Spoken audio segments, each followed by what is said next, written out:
L'info écho avec Capital. On commence par la mauvaise nouvelle du jour. Le Sénat a adopté, ce mardi 25 octobre, le projet de loi sur l'assurance chômage. Mais la Chambre haute du Parlement a nettement durci la copie initialement prévue par l'Assemblée nationale. Le texte prévoit notamment d'instaurer une présomption de démission et donc de mettre fin au versement des indemnités chômage en cas d'abandon de poste d'un salarié.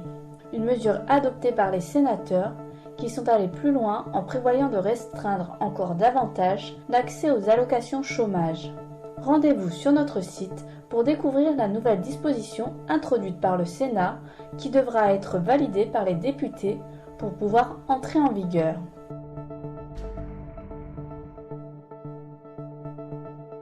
On enchaîne avec l'info pratique. Pour amortir le choc inflationniste sur le pouvoir d'achat des Français, le gouvernement a multiplié les aides à destination des ménages dans différents domaines comme l'énergie, le logement ou les carburants. Bouclier tarifaire, chèque énergie et fuel, bouclier assurantiel, prime de rentrée. Pour vous aider à y voir clair, Capital.fr passe en revue toutes les subventions qui vous permettent d'alléger vos factures, leurs conditions d'octroi ainsi que leur date de versement.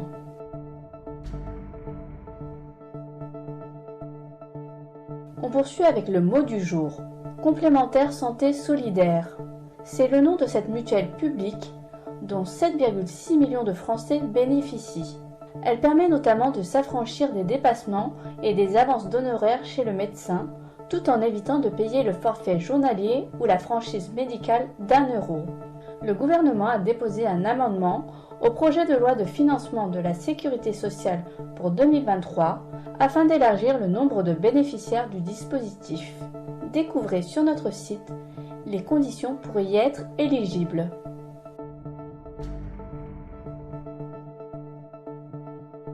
On termine avec le chiffre du jour. 36%.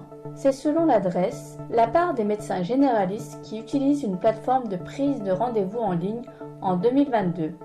Si ces données peuvent surprendre, le recours aux sites comme Doctolib, Queldoc ou Maya a quand même progressé depuis la crise du Covid. En 2019, en effet, seulement 23% des médecins généralistes les utilisaient. Retrouvez les résultats de cette étude sur capital.fr.